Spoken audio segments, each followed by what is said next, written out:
In the quiet grandeur of Limston Hall, a respected solicitor is found drowned in his bath. His death, cloaked in chilling precision. Was it his guarded widow, hiding a fractured marriage?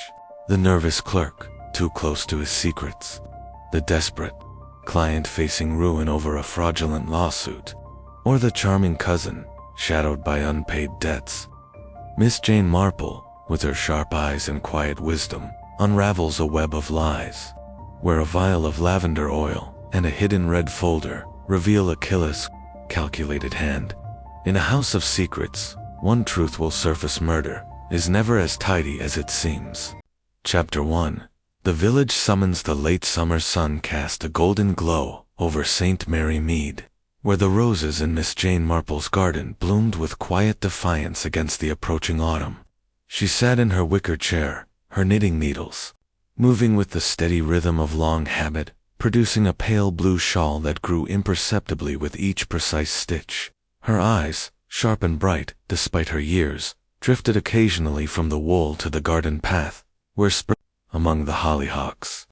It was a scene of such serene ordinariness that the sudden clatter of a bicycle bell seemed almost an affront.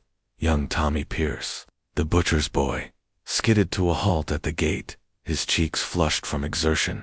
"Miss Marple," he called, his voice cracking with urgency. "You're wanted at Limston Hall, quick as you can.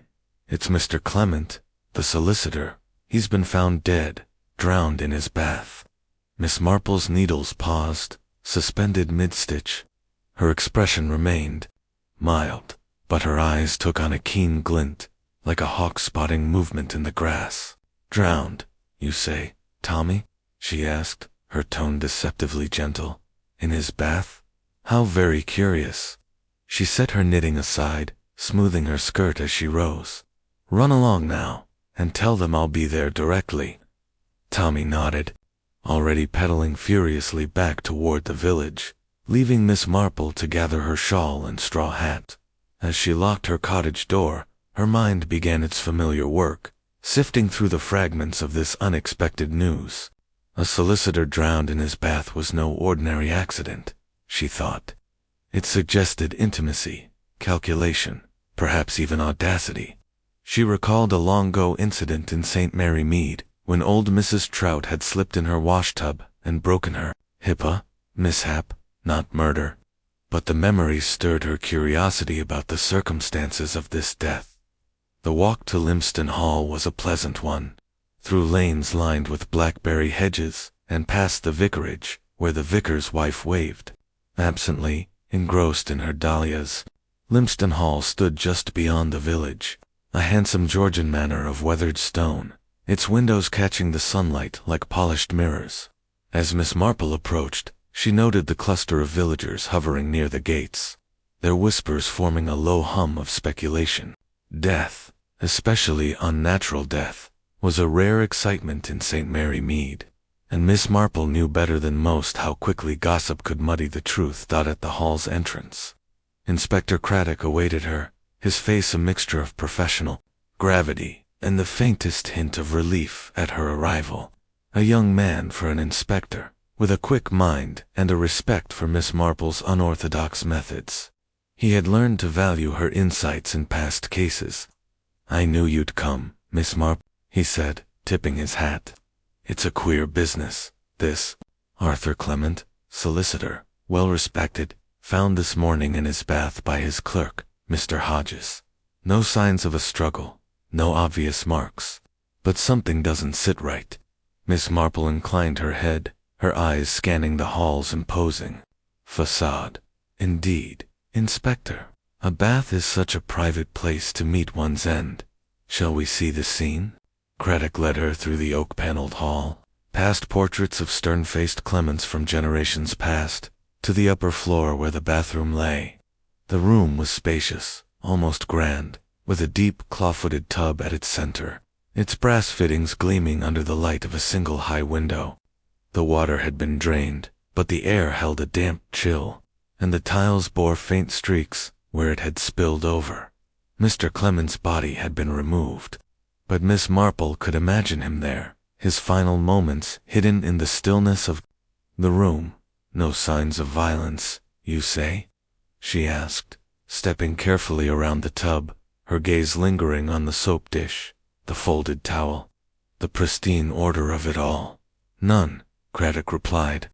The doctor's initial report suggests drowning, but we're waiting on further tests. It's odd, though no water in the lungs, which might mean he was unconscious before he went under. Could be natural causes, but he trailed off. His brow furrowed. Miss Marple's lips pursed slightly. Natural causes are rarely so tidy, Inspector. A man does not drown in his own bath without some assistance, whether from his own hand or another's. We shall have to learn more about Mr. Clement's life, fanned his enemies. She paused, her eyes catching a faint trace of something in the air, a scent, not quite belonging to soap or damp tile. Lavender, perhaps. She filed the observation away, her mind already weaving a pattern from the threads of this peculiar death, as they descended to the drawing room, where the household awaited. Miss Marple's thoughts turned to the people who had shared Mr. Clement's life. A solicitor, she knew, dealt in secrets wills disputes. Hidden debts and secrets were the seeds of murder. She recalled a case in the village years ago, when a grocer's ledger had revealed more than accounts, exposing a motive for betrayal. People, she mused, are so careless with their secrets. And with that, she prepared to meet the widow, the clerk, the client, and the cousin, each a potential key to unlocking the mystery of the drowned solicitor. Chapter 2. The household. The drawing room at Limston Hall was a study in restrained elegance, its walls adorned with pale green silk and portraits of long-dead Clements, gazing down with solemn disapproval. The air carried the faint mustiness of old books and polished mahogany, mingled with the sharper tang of nervous anticipation. Miss Jane Marple sat in a high-backed chair near the fireplace, her small figure almost lost in its cushions, her knitting needles clicking softly as she observed the room's occupants. Her mild blue eyes, deceptively gentle, missed nothing the way a hand trembled, the flicker of a glance, the subtle tightening of a jaw. Inspector Craddock stood near the window, his notebook open, his expression one of patient professionalism. The household, summoned to discuss the morning's grim discovery, sat in uneasy silence, each aware of the shadow cast by Arthur Clement's death. Miss Marple's thoughts drifted briefly to St. Mary Mead, where she had once unraveled a poisoning case by noting the way a vicar's wife clutched her teacup. People, she reflected, revealed themselves in the smallest gestures, especially when they thought no one was watching. Here, in this grand room, she sensed the same undercurrent of secrets, waiting to be teased out like threads from a tangled skein. Inspector Craddock cleared his throat, breaking the silence. "Thank you for gathering," he began, his voice measured. "As you know, Mr. Arthur Clement was found dead this morning in his bath, under circumstances that require investigation. I'd like to hear from each of you about your movements, yesterday evening and this morning. Miss Marple," he added, with a nod in her direction, "has kindly agreed to assist, given her insight into such matters." A murmur rippled through the group, a mix of curiosity and unease. Miss Marple smiled faintly, her needles never pausing. She knew the effect her presence had. People underestimated her, seeing only an elderly spinster with a penchant for knitting. But that, she had long ago learned, was her greatest advantage. Craddock turned first to Mrs. Evelyn Clement, the widow, who sat on a velvet settee, her hands folded tightly in her lap. She was a woman of about 40, with a delicate, almost translucent, complexion that spoke of sleepless nights and unspoken worries. Her dark hair was swept into a neat chignon, but a few strands had escaped, betraying a nervous habit of twisting them. Her morning dress, though hastily donned, was immaculate, and her eyes, red-rimmed but dry, held a guarded intensity. Double quotes, "Mrs. Clement," Craddock said gently, "could you tell us about your husband's state of mind recently, and where you were last evening?" Evelyn Clement's lips parted, then closed, as if weighing her words. Arthur was preoccupied, she said at last, her voice low but steady. His work was demanding, always. He dealt with sensitive matters, property disputes, things that weighed on him. Lately, he seemed more withdrawn than usual. He spent long hours in his study, even after dinner. She paused, her fingers tightening. As for last evening, I was in my sitting room, reading. I retired early, around 9. This morning, I was still in my room when Mr. Hodges came too. Tell me, what had happened? Miss Marple's needles clicked softly. She noted the widow's composure, the careful choice of words. There was grief there, certainly, but also something else, a brittleness, like porcelain that might crack under pressure. She thought of Mrs. Hargreaves, a St. Mary Mead widow who had spoken of her husband's death with similar restraint, only to later confess her relief at his passing. "And did you see your husband at all yesterday evening?" Miss Marple asked, her tone as mild as a summer breeze. Mrs. Clement's eyes flickered toward her, then away. Briefly, at dinner. He was quiet, as I said. Afterward, he went to his study, and I to my sitting room. We often kept to ourselves in the evenings. Her voice faltered, and she looked down, her fingers twisting a handkerchief. Miss Marple nodded, her mind cataloging the detail. Separate evenings, separate lives a marriage, she mused, could be as much a mystery as a murder. She made a mental note to inquire about the Clements' domestic arrangements later, perhaps through the maid, who often knew more than her mistress. Realized Craddock, turned next to Mr. Robert Hodges, the clerk, who stood near the door, shifting his weight from one foot to the other. He was a young man, perhaps 25, with a thin face and spectacles that slipped down his nose. His suit was neatly pressed, but slightly worn at the cuffs, and his hands bore the telltale ink stains of his trade. He pushed his spectacles up, his eyes darting nervously around the room. "Mr. Hodges," Craddock said, "you found Mr. Clement this morning. Could you walk us through it?" Hodges swallowed, his Adam's apple bobbing. "I arrived at the hall at 8, as usual," he began, his voice high and unsteady. "Mr. Clement liked me to start early, to sort the post and prepare his papers. I went to his study first, but he wasn't there. I thought he might be in the bathroom. He always bathed at 7 the previous evening, but sometimes he'd linger, reading. I knocked, got no answer, and, well, I went in." He paused, his face palling. He was in the tub, his head under the water. "I thought he'd fainted at first, so I called out, but he didn't move. I ran to fetch Mrs. Clement, and sent for the doctor." Miss Marple tilted her head, her needles pausing for a moment. "And was the water still warm, Mr. Hodges?" she asked, her voice soft but probing. Hodges blinked, startled. I don't know, miss. I didn't touch it.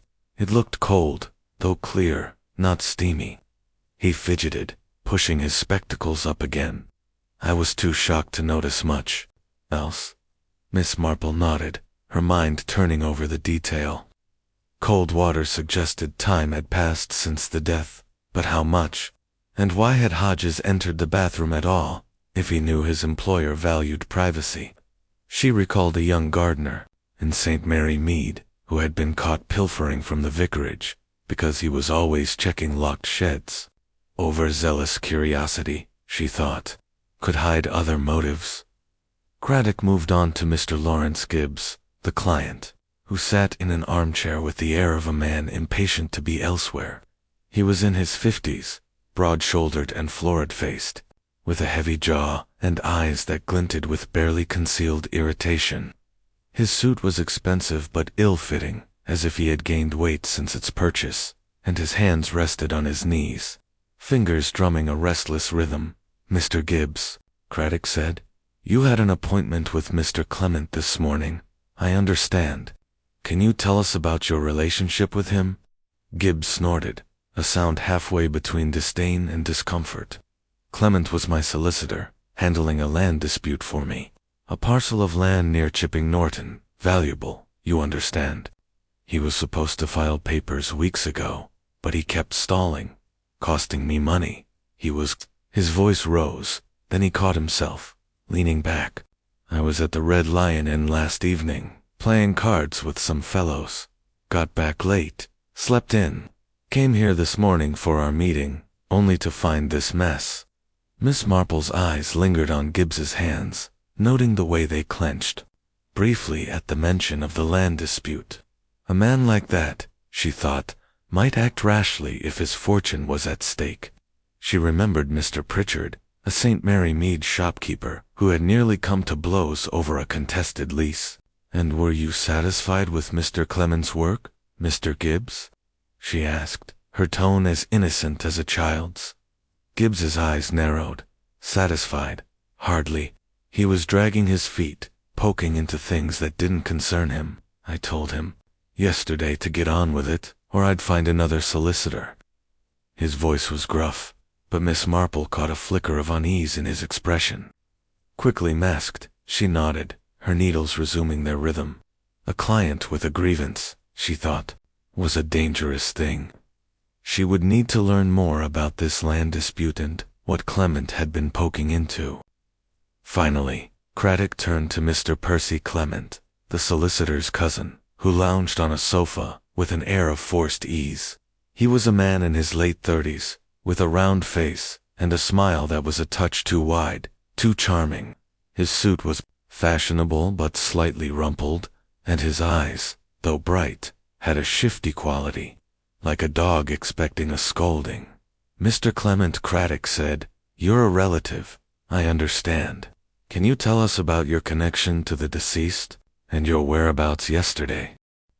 Percy Clement's smile faltered, then returned, brighter than before. "Arthur was my cousin, though we weren't close lately. Family, you know, drifts apart. I've been staying at the hall for a few weeks, helping with, odd jobs." He waved a hand vaguely. "Yesterday, I was in the village, at the Blue Boar, having a pint. Got back around 10, went to bed. This morning, I was in the garden when I heard the commotion." Miss Marple's needles clicked steadily, her eyes fixed on Percy's face. His charm, she thought, was like a polished veneer over rough wood. One could sense the cracks beneath. She recalled a St. Mary Mead cousin, a charming nerdwell, who had borrowed money from half the village before vanishing. "And did you see your cousin often, Mr. Clement?" she asked. "You must have had much to talk about, being family." Percy's smile tightened. "Not really. Miss Arthur was all business, legal papers, clients, that sort of thing. We didn't have much in common." He shifted, crossing one leg over the other, and Miss Marple noted the way his foot tapped, betraying a restlessness he tried to conceal. Craddock closed his notebook with a snap. "Thank you all. We'll need to speak with you again, and I ask that you remain available. Miss Marple, anything to add?" Miss Marple looked up, her expression serene. "Only that it's a sad business, Inspector. A man's home should be his sanctuary, not his grave." Her words were gentle, but her eyes moved from face to face, noting the widow's stiff posture, the clerk's nervous fidgeting, the client's clenched jaw, the cousin's forced smile. Each, she thought, had a story to tell, a secret to hide. As the group dispersed, Miss Marple remained in her chair, her knitting a soft accompaniment to her thoughts. The household was a puzzle, each piece shaped by motive and opportunity. Mrs. Clement, with her guarded grief, might resent a husband who kept her at arm's length. Hodges, the clerk, knew his employer's habits intimately, perhaps too intimately. Gibbs, the client, had a fortune at stake, and money, Miss Marple knew, could drive men to desperate acts. And Percy, the cousin, with his easy charm and vague excuses, seemed a sort to skirt the edges of trouble. She thought again of St. Mary Mead, where a grocer's wife had once hidden her husband's infidelity behind a mask of domestic calm, only to be betrayed by a misplaced letter. People, Miss Marple reflected, were so careless with their secrets, leaving them scattered like crumbs for a sharp eye to find. She would need to speak with the servants. She decided the maid, the cook, perhaps the gardener. They saw what the household thought invisible, and in their chatter, she might find the thread that would unravel this mystery. Rising from her chair, Miss Marple tucked her knitting into her bag and followed Craddock out, her mind already spinning. A web of possibilities. The drowned solicitor, she thought, had left behind more than a body. He had left a tangle of human passions, waiting to be untangled by an old lady with a knack for noticing the little things. Chapter 3. The scene of the crime. The late morning light filtered through the high window of the bathroom at Limston Hall, casting a pale glow on the white tiles and the gleaming brass fittings of the closeted tub. The room, though spacious and elegant, held a sterile chill, as if the very air recoiled from the tragedy it had witnessed. Miss Jane Marple stood near the doorway, her small figure framed by the heavy oak frame, her eyes moving methodically over the scene. Inspector Craddock, beside her, gestured toward the tub, now empty, its porcelain surface unmarred by any visible clue. The faint dampness on the floor had dried, leaving only a faint sheen where water had spilled, and the room was eerily silent, save for the distant ticking of a clock in the hall. "This is where it happened," Craddock said, his voice low, as if reluctant to disturb the stillness. "Arthur Clement was found here this morning, head submerged, no signs of a struggle. The doctor's preliminary report suggests drowning, but the absence of water in the lungs is puzzling. He may have been unconscious before he went under, perhaps. A blow, or something subtler. We're waiting on the toxicology results." Miss Marple nodded, her expression one of quiet attentiveness, though her mind was already at work, sifting through the details like a gardener turning soil. A bath, she thought, was such an intimate setting for death, so personal, so vulnerable. It suggested a killer who knew the victim's habits, who could move within the household unnoticed. She recalled a case in St. Mary Mead, years ago, when a farmer's wife had nearly drowned her husband in a rain barrel during a quarrel, only to be thwarted by a neighbor's timely arrival. That had been passion, not planning, but this, she sensed, was colder, more deliberate. She stepped closer to the tub, her sensible shoes making no sound on the tiles. The soap dish held a single bar of plain soap, its edges worn smooth, and a neatly folded towel hung on a rack nearby, undisturbed. The basin, to one side, was dry, its tap polished to a mirror-like sheen.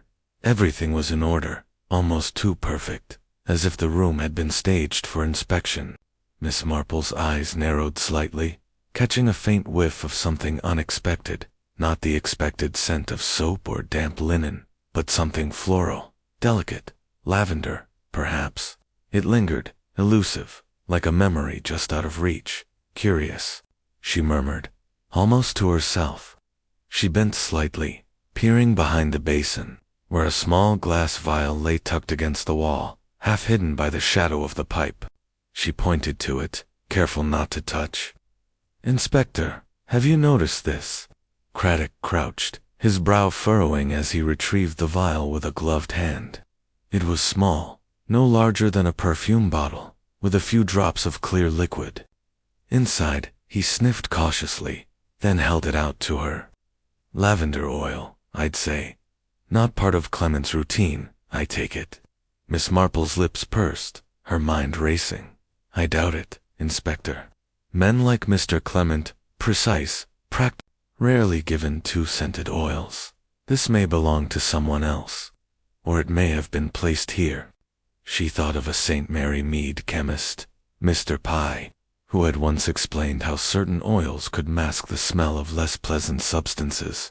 A sedative, perhaps, slipped into the bathwater. The idea took root, though she kept it to herself, for now, Craddock slipped the vial into an evidence bag, his expression thoughtful.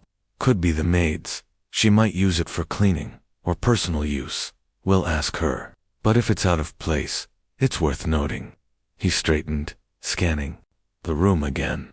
No signs of a fight, no bruises reported by the doctor so far. If he was unconscious, The killer had to act quickly, quietly. They'd need access to this room at the right moment. Miss Marple nodded, her gaze lingering on the tub. Mr. Clement bathed every evening at 7, Mrs. Clement said. A fixed habit easily anticipated. The killer would only need a brief window, say, 10 minutes, to ensure he was incapacitated and submerged. She paused, her eyes tracing the room's edges, seeking anything amiss. The window was high and narrow, too small for entry, and the door showed no signs of forced entry. This was someone who belonged here, Inspector, or someone who could enter without raising suspicion. Craddock rubbed his chin, his notebook open in his hand. The household, then. Mrs. Clement, Hodges, Percy Clement, and Gibbs was here yesterday, though he claims he left early. Any of them could have slipped in, if they knew Clement's routine. Miss Marple's needles, tucked into her bag, seemed to itch for movement, but she kept her hand still, her mind weaving connections. And yet, she said softly, it's the little things that tell us most. This room is too orderly, Inspector. A man drowning, even unconsciously, might splash, might displace something, a towel, a soap dish.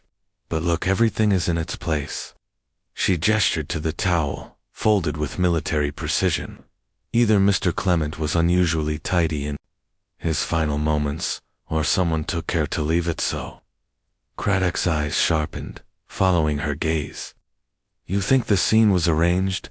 I think, Miss Marple said, her voice gentle but firm, that someone was very careful.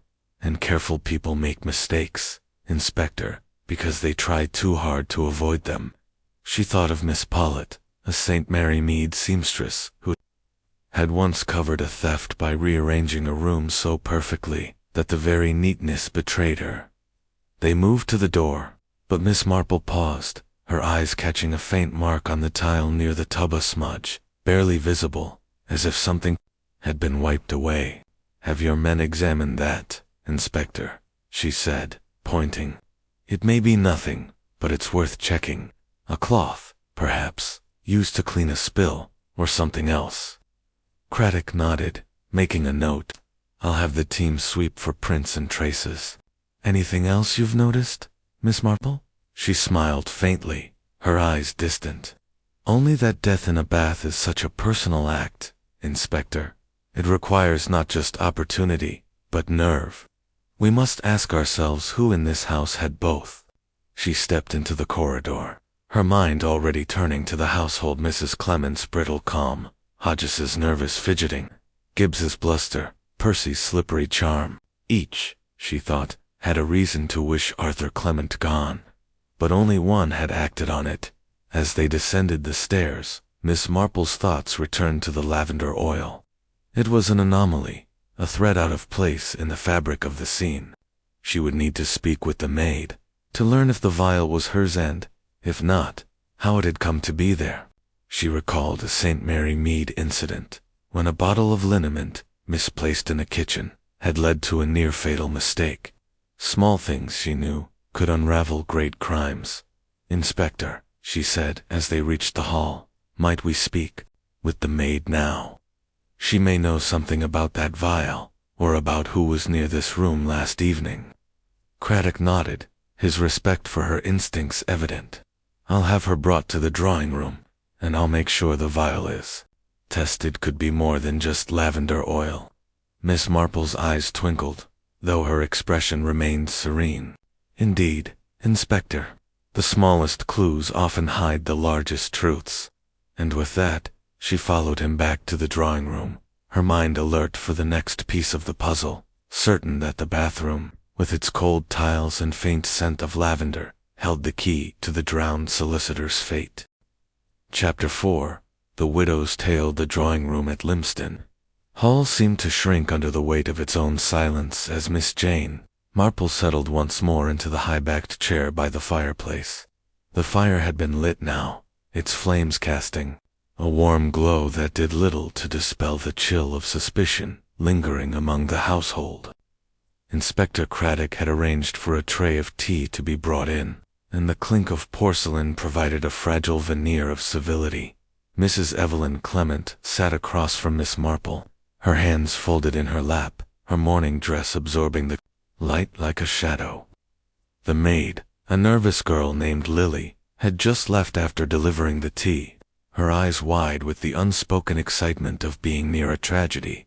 Miss Marple poured a cup, her movements deliberate, her eyes never straying far from Mrs. Clement's face.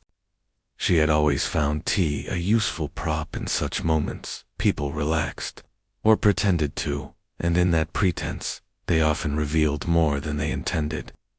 She thought of Mrs. Hargreaves, a St. Mary Mead widow, whose careful composure had cracked over a second cup, betraying a bitterness toward her late husband that no one had suspected.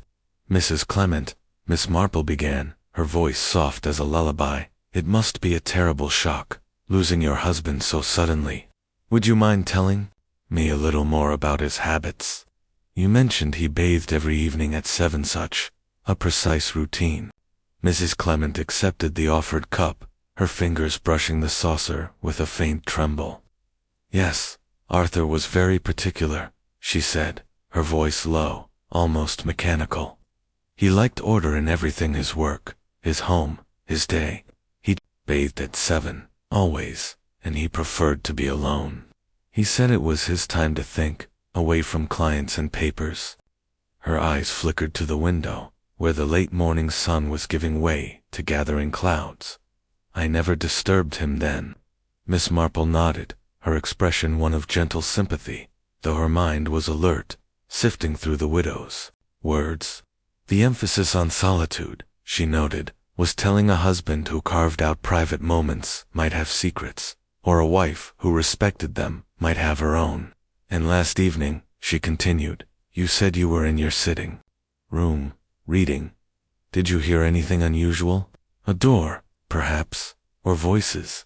Mrs. Clement's lips tightened, and for a moment, her fingers stilled on the teacup. "No, nothing," she said too quickly. "The house is large, and my sitting room is at the other end of the corridor. I heard only the usual sounds, the clock, the wind outside. Arthur was in his study after dinner, as always, and I retired early." She paused, then added, almost as an afterthought, "He was under strain, you know, his work. It consumed him lately." Miss Marple's needles, resting in her bag, seemed to call for attention, but she kept her hands still, her eyes fixed on the widow. That hesitation, that slight rush to fill the silence, reminded her of Miss Paulet, the St. Mary Mead seamstress, who had once stammered through an explanation of a missing bolt of cloth, only to reveal her guilt in the pauses. "Strain, you say?" Miss Marple prompted, her tone as mild as ever. "Was there something particular troubling him? A case, perhaps, or a client?" Mrs. Clement's gaze dropped to her cup, and she took a sip, as if buying time. "He didn't share much with me," she admitted. "Arthur believed in keeping his work separate from home, but I overheard him speaking with Mr. Gibbs yesterday, in his study. Their voices were raised, not shouting, but tense. Something about a lawsuit, papers that hadn't been filed. Arthur said it was complicated, that he needed more time. Mr. Gibbs wasn't pleased." Her voice wavered, and she set the cup down, her hand steadying it with care. Miss Marple tilted her head, her mind filing away the detail. A lawsuit, a client's impatience here, was a thread to tug, one that might unravel further, she thought. Of a St. Mary Mead grocer, Mr. Tuttle, whose argument with a supplier over delayed goods had led to a fist-fight in the village square. Passion, she knew, could flare over such matters, especially when money was involved. "And did Mr. Clement seem anxious after this conversation?" she asked, her voice as soft as a whisper. Mrs. Clement's eyes met hers, and for a moment something flickered their resentment, perhaps, or fear. "He was distant," she said, "more than usual. At dinner, he barely spoke, just pushed his food around his plate. I asked if something was wrong, but he only said it was a matter of business, nothing for me to worry about." Her voice hardened slightly on the last words, and Miss Marple caught the edge, like a seam stitched too tightly. Business can be such a burden, Miss Marple said, her tone sympathetic, though her mind was racing. She recalled a St. Mary midwife, Mrs. Baxter, whose husband's obsession with his accounts had driven a wedge between them, leaving her to nurse her loneliness in silence. And you, Mrs. Clement, how did you find the evening after such a day? Mrs. Clement blinked, as if the question surprised her. I read, as I said, a novel, something light. I don't sleep well, so I often stay up with a book. It helps. She smoothed her skirt, a gesture that seemed more about composure than necessity. I didn't see Arthur after dinner. I assumed he was in his study until he went to bathe. Miss Marple nodded, her eyes lingering on the widow's hands, which now rested in her lap, fingers entwined as if to keep them still. There was grief there, she thought, but also something held back a resentment. Perhaps at a marriage that had grown cold, or a secret she was not yet ready to share. She made a mental note to ask the maid about the Clements' evening servants. She saw the cracks in a household that its masters tried to conceal.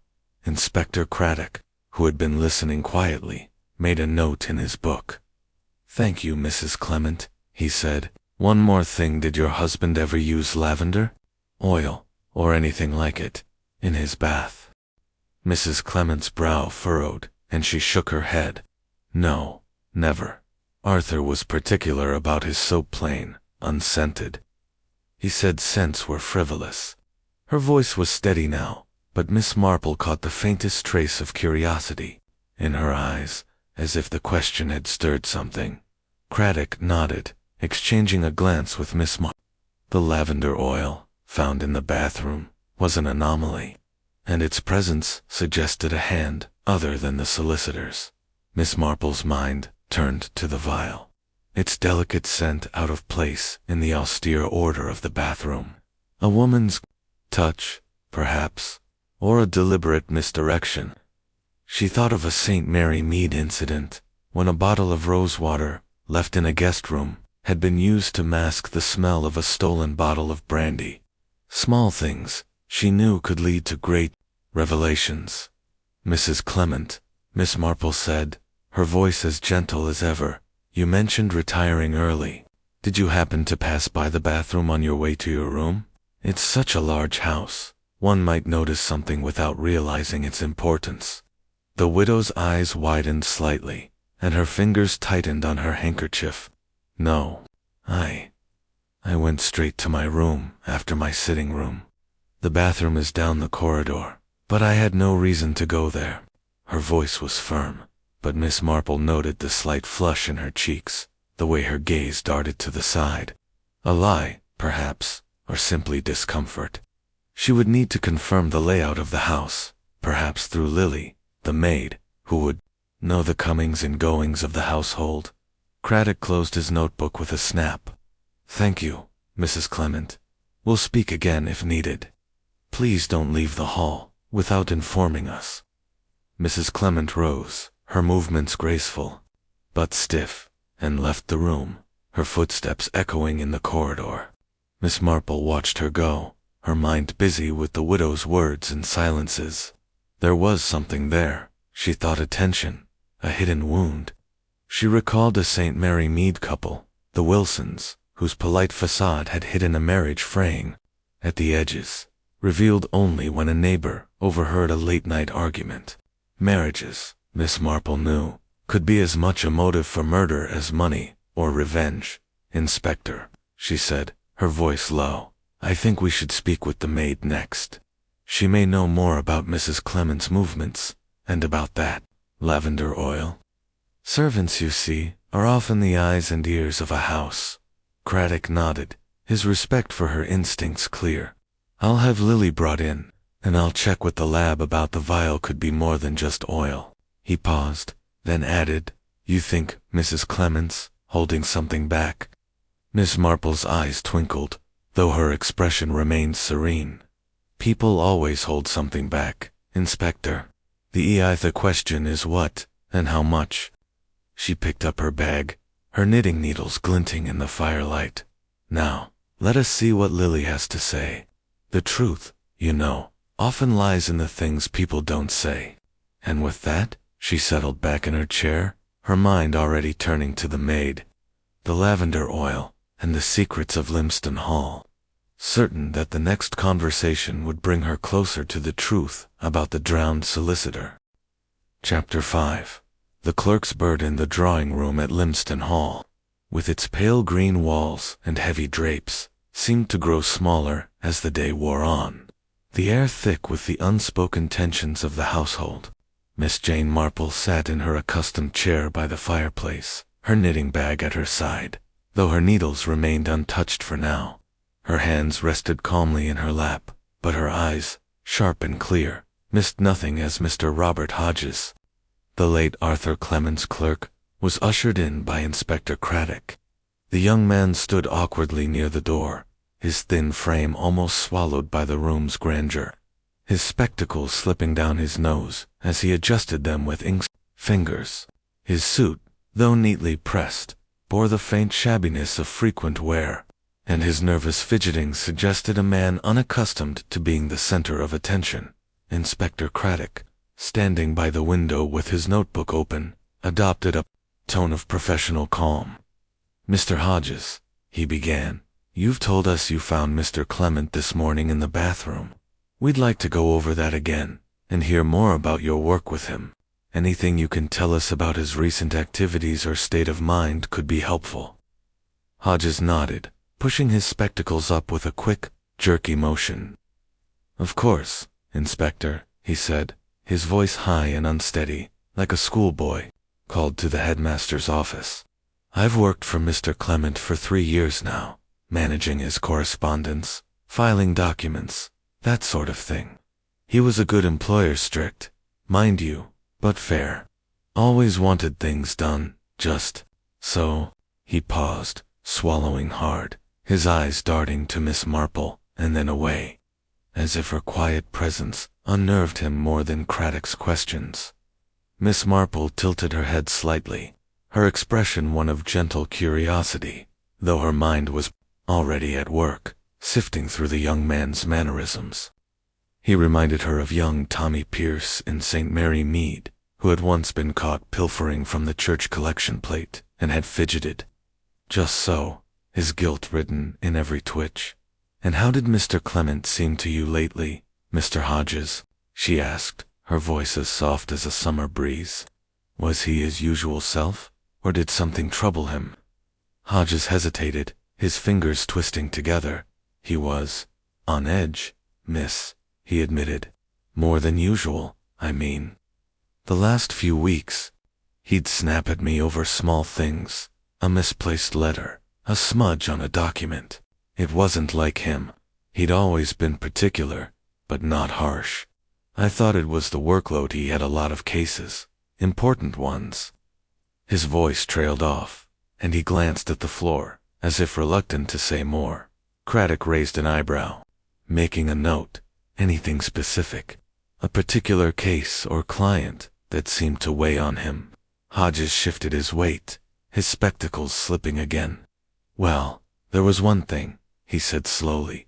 "He kept a file locked in his desk, one he wouldn't let me touch. He was particular about it, said it was confidential. I saw him working on it late at night sometimes, when I'd bring him tea. He'd lock it away quick if I came in." He flushed, as if embarrassed to admit he'd noticed. "Yesterday, Mr. Gibbs came to the office, and they argued about it. I heard them through the door. Mr. Gibbs was angry, said something about ruining everything if the papers weren't filed soon. Mr. Clement told him to be patient, that he was handling it." Miss Marple's eyes brightened, though her face remained serene. A locked file, she thought, was like a locked door in a village cottage. Behind it lay something someone didn't want seen. She recalled a St. Mary Mead shopkeeper, Mr. Tuttle, whose locked ledger had hidden debts that nearly drove him to ruin, until a nosy neighbor's curiosity exposed the truth. "And did you ever see this file, Mr. Hodges?" she asked, her tone as mild as ever. Even a glimpse, perhaps. Hodges shook his head, his flush deepening. No, miss, never. Mr. Clement kept the key on him, always. I only saw the folder red, with a black ribbon. He'd take it out when he thought I wasn't looking. He paused, then added, almost defensively, I wasn't prying, you understand? It's just, you notice things, working so close. Miss Marple nodded, her mind filing away the detail. A red folder, a black ribbon, a key kept close. Such secrecy suggested more than just professional caution. She thought of the lavender oil found in the bathroom, its presence as out of place as a locked file in a solicitor's office. And yesterday evening, she said, after this argument with Mr. Gibbs, did you see Mr. Clement again? Hodges hesitated, his fingers tightening on each other. No, miss. I left the office around 6, before Mr. Clement went to bathe. I had errands in the village posting letters, fetching some ink. I was back at my lodgings by 8. His voice was steady, but Miss Marple caught the slight tremor in his hands, the way his eyes avoided hers. A young man with errands, she thought, might easily slip back unnoticed, especially in a house as large as Limston Hall. Craddock jotted down the timeline, his brow furrowed. And this morning, when you found him, what exactly did you do? Hodges swallowed, his face paling at the memory. I got here at 8, like always. Mr. Clement usually met me in the study to go over the day's work, but he wasn't there. I waited a bit, then thought he might be in the bathroom, maybe overslept, or, I don't know. I knocked, got no answer, and went in. His voice faltered. He was in the tub, his head under the water, still as anything. I called out, shook his shoulder, but he didn't move. I ran to tell Mrs. Clement, and she sent for the doctor. Miss Marple leaned forward slightly, her eyes gentle but piercing.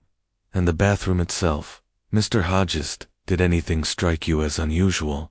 The water, perhaps, or something out of place? Hodges blinked, pushing his spectacles up again. I don't know, miss.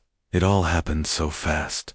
The water was cold, I think, and the room was tidy, like always. Mr. Clement was particular about that. He paused, then added, there was a smell, though something flowery. I didn't think much of it at the time, but it wasn't his usual soap. Miss Marple's lips pursed slightly, her mind seizing on the mention of the scent. The lavender oil, she thought, confirmed by another witness. It was a small thread, but one that might lead to the heart of the mystery. She recalled the St. Mary Mead incident, when a bottle of perfume left in a guest room had been used to cover the smell of spilled laudanum, nearly poisoning a visitor. Thank you, Mr. Hodges, she said, her voice as soft as ever. You've been very helpful. Craddock closed his notebook, his expression thoughtful. One last thing, Mr. Hodges. Did Mr. Clement ever mention anything about his cousin, Mr. Percy Clement, or any trouble with him? Hodges hesitated, his eyes flickering to the door, as if expecting Percy to appear. Not directly, Inspector, but I heard them talking once, a few weeks ago. Mr. Clement was upset something about money owed a loan from years back. He said Percy needed to sort himself out, or there'd be consequences. I didn't hear more. They stopped when I came in. Miss Marple nodded, her mind adding this to her growing tapestry of motives. A debt, she thought, could fester, like a wound, especially between family. She recalled a St. Mary Mead farmer, Mr. Grayson, whose brother had turned bitter over an unpaid loan, leading to a feud that ended in a broken fence and a court case. And how did Mr. Percy seem after this? She asked. Hodges shrugged, his discomfort evident. Same as always, mischeerful, like nothing bothered him. But I saw him watching Mr. Clement sometimes, when he thought no one noticed. Like he was waiting for something. Craddock made a final note, then nodded. Thank you, Mr. Hodges. Please stay available. We may need to speak again. Hodges bobbed his head, his relief at being dismissed palpable. and hurried from the room, his footsteps echoing in the corridor. Miss Marple watched him go, her mind busy with the young man's words and silences. His nervousness, she thought, could be mere anxiety at being questioned, or it could be something deeper, a guilt or fear he was struggling to conceal. The locked file, the argument with Gibbs, the tension with Percival were threads in the pattern, and she sensed they were beginning to intertwine. "Inspector," she said, her voice low, "that file Mr. Hodges mentioned, we should look for it. If Mr. Clement was so secretive, it may hold the key to why he died." Craddock nodded, his respect for her instincts clear. "I'll have the study searched, and I'll check on Hodges's errands, see if anyone in the village can confirm his story." Miss Marple's eyes twinkled, though her expression remained serene. "People are so careless with their alibis, Inspector. They think a simple story will suffice, but it's the details that betray them." She rose, smoothing her skirt. "Now, shall we see what the study reveals? A solicitor's papers, you know, can tell us more about a man than his own words." And, with that, she followed Craddock out of the drawing room, her mind already turning to the locked file, the lavender scent, and the nervous young clerk who seemed to carry more than just the burden of his employer's death. Chapter 6. The client's moat of the library at Limston Hall was a somber room, its walls lined with leather-bound volumes and heavy oak shelves that seemed to absorb the light from the tall windows. A faint scent of old paper and polished wood hung in the air, mingling with the tension that followed Mr. Lawrence Gibbs as he entered, his broad shoulders filling the doorway. Miss Jane Marple sat in a cushioned chair near a reading table, her small figure dwarfed by the room's grandeur, her knitting bag resting at her feet. Her eyes, sharp and attentive behind their mild expression, followed Gibbs as he settled heavily into an armchair across from her, his florid face set in a scowl. Inspector Craddock stood by a bookcase, his notebook open, his demeanor calm but alert. The fire in the grate crackled softly, but it did little to warm the atmosphere, which bristled with the client's barely concealed impatience. "Mr. Gibbs," Craddock began, his voice steady, "you've told us you had an appointment with Mr. Clement this morning, and that you were at the Red Lion Inn last evening. We'd like to hear more about your business with Mr. Clement and your movements yesterday. Anything you can tell us about your relationship with him could be important." Gibbs snorted, crossing his arms over his barrel chest, his fingers drumming a restless rhythm on his sleeve. "Relationship? He was my solicitor, not my friend. I hired him to handle a land dispute, a parcel near Chipping Norton, worth a pretty penny. Clement was supposed to file papers to secure my claim, but he kept delaying, poking into details that didn't matter, costing me time and money. His voice carried a rough edge, like gravel underfoot, and his eyes glinted with irritation. "I was at the Red Lion till late, playing cards with some locals. Got back to my room around 11, slept till 7. Came here this morning for our meeting, only to find him dead." Miss Marple tilted her head, her hands folded calmly in her lap, though her mind was busy, weaving together the threads of Gibbs's words. His bluster, she thought, was like that of Mr. Pritchard, a St. Mary Mead shopkeeper, who had once blustered his way through a dispute over a contested lease, only to reveal his desperation when pressed. Men like Gibbs, she had learned, often hid fear behind anger. "And were you satisfied with Mr. Clement's work, Mr. Gibbs?" she asked, her voice as gentle as a village breeze. "It sounds as though you were frustrated with his delays." Gibbs's scowl deepened, and he leaned forward, his hands clenching on his knees. "Satisfied? Not a bit." He was dragging his feet, asking questions about the land's history, old deeds, things that had nothing to do with the case. "I told him yesterday to stop fussing and file the papers, or I'd take my business elsewhere."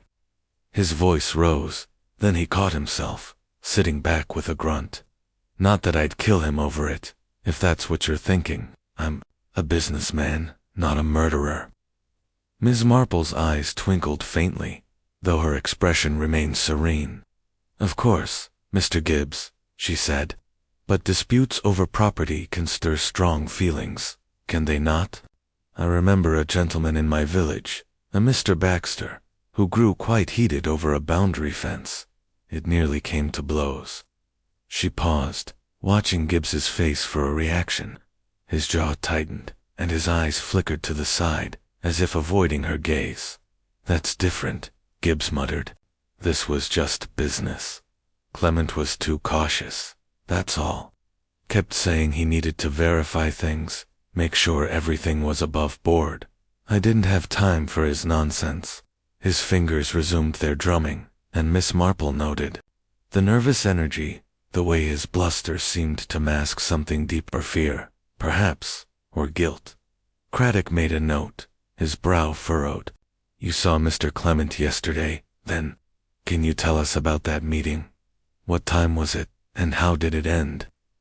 Gibbs shifted in his chair, his discomfort evident. It was around 4, in his study. I stopped by to check on the papers. He was at his desk, fiddling with some red folder tied with a ribbon. I asked about my case, and he said he was still looking into it, some issue with the title, he claimed. I told him I wasn't paying for delays, and he got sharp, said he wouldn't be rushed into something improper. We had words, but nothing serious. I left soon after, went back to the Red Lion. His voice was firm, but Miss Marple caught the slight hesitation. The way his eyes darted to the fire. She leaned forward slightly, her tone as mild as ever.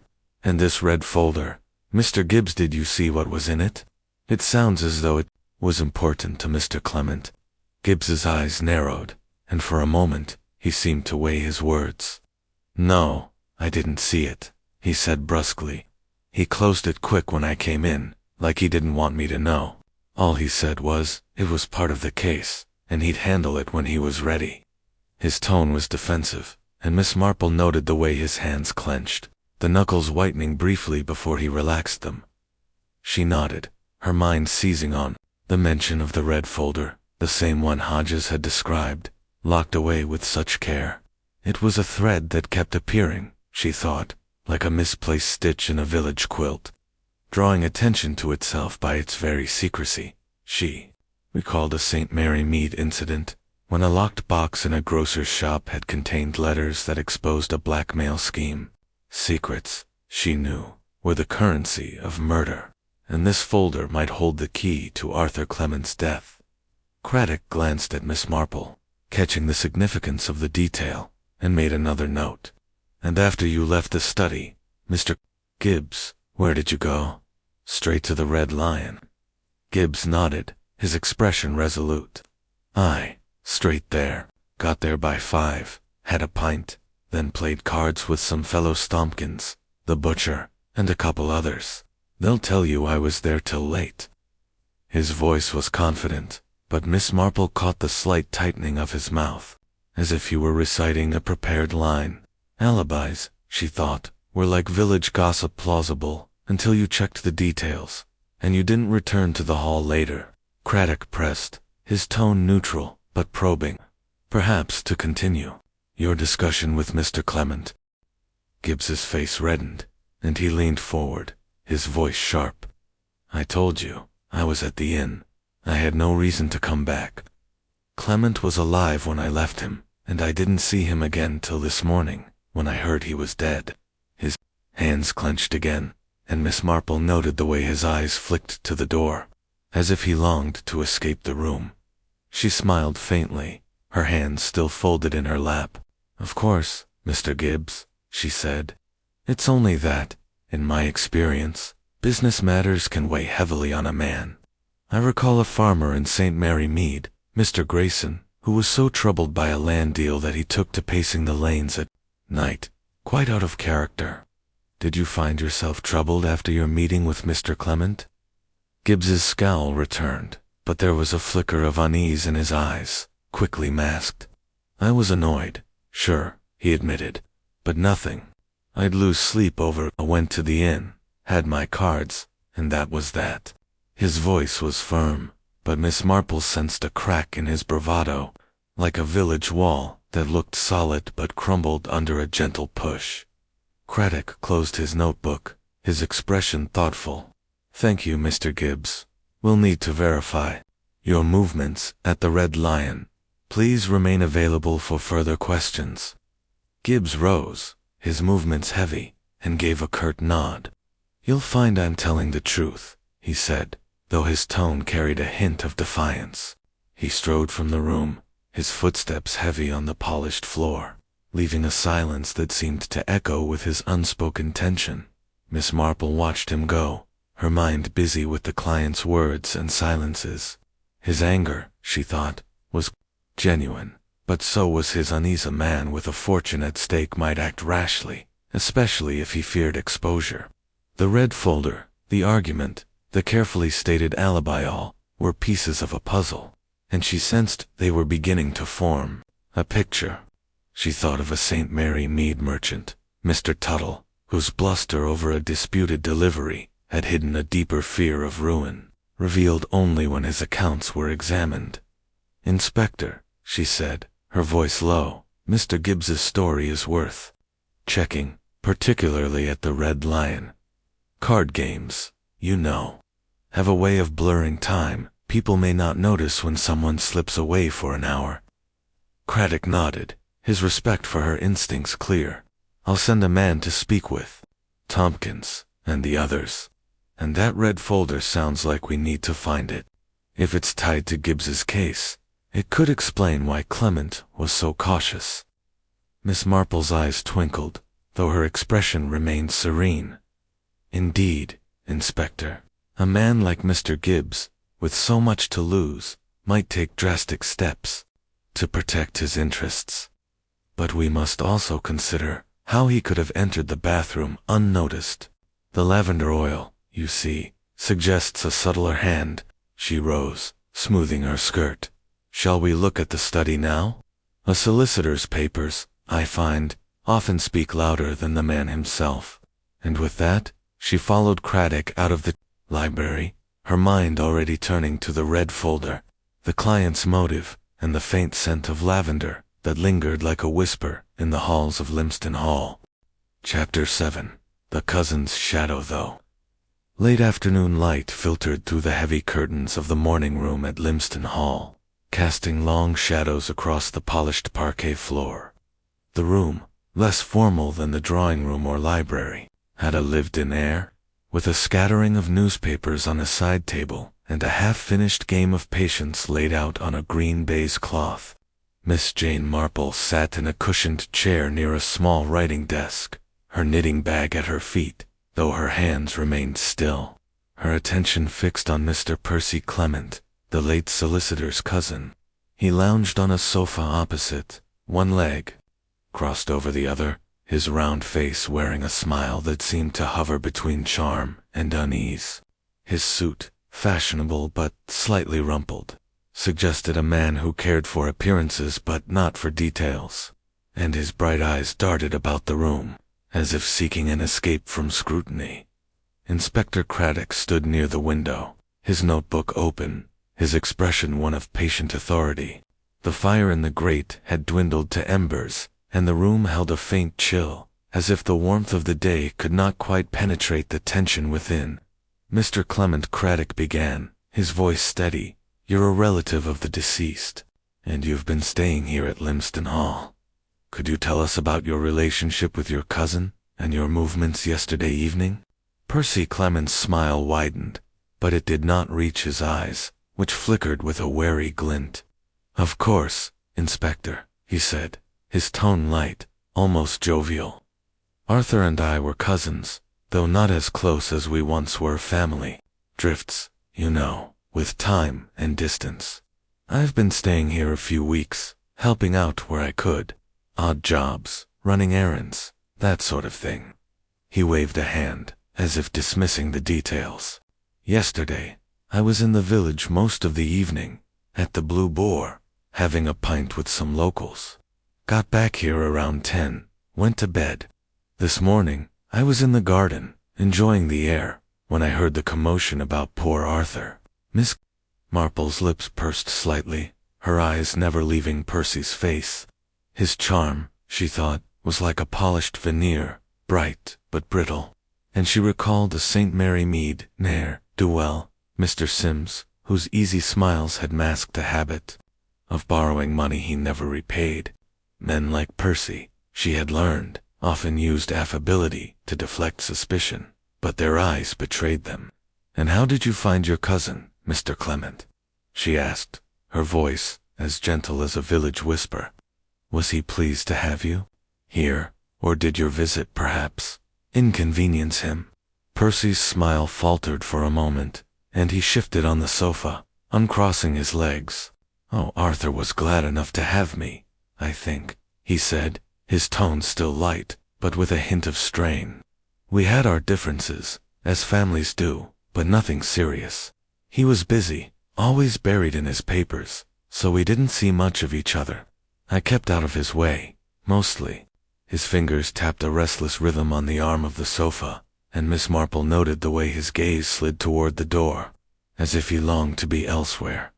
Craddock made a note, his brow furrowed. "You mentioned differences. Can you elaborate? Any specific disagreements with your cousin?"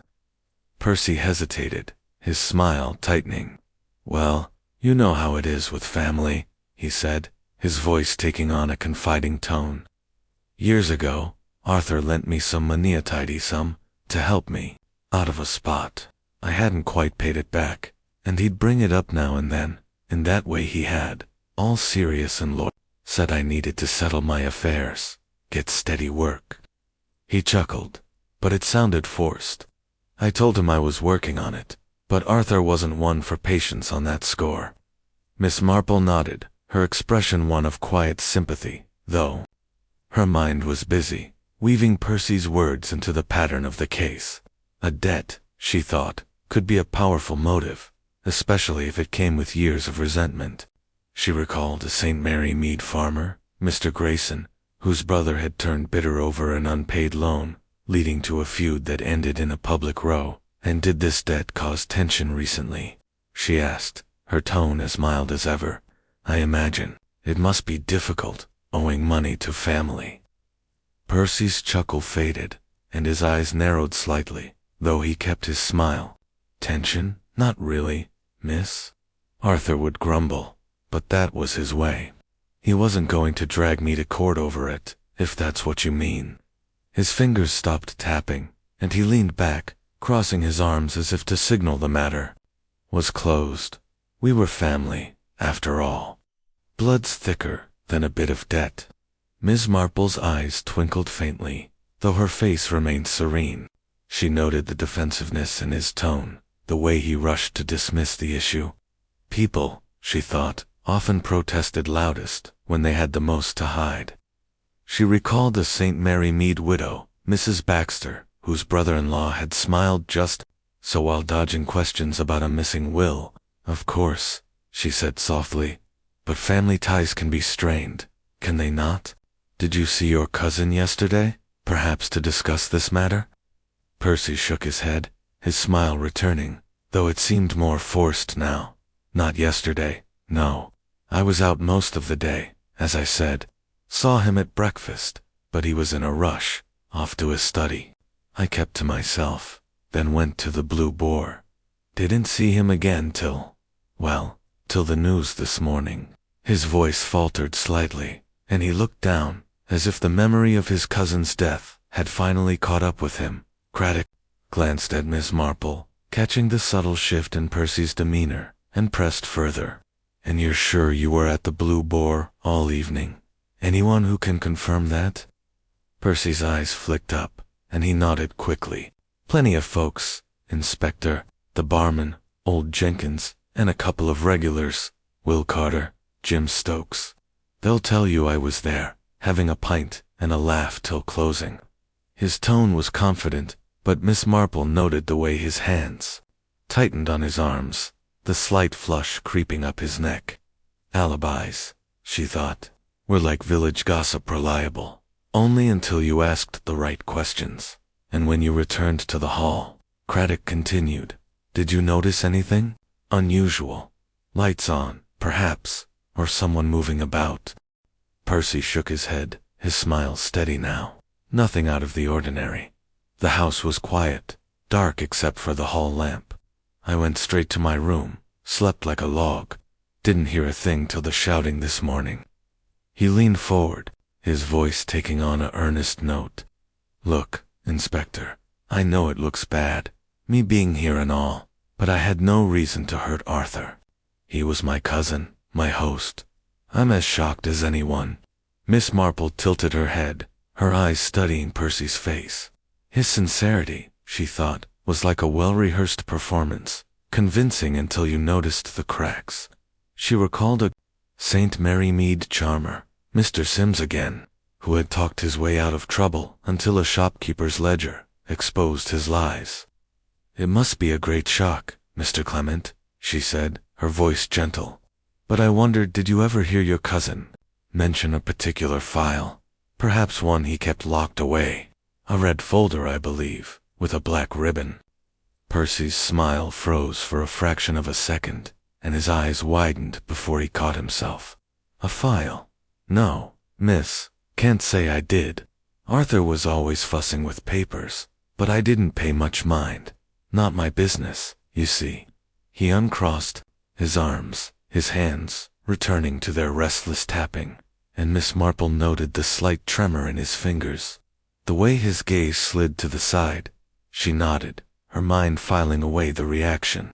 The red folder, mentioned by both Hodges and Gibbs, was clearly significant, and Percy's quick denial only sharpened her curiosity. Secrets, she thought, were like shadows, they followed you, no matter how brightly you smiled.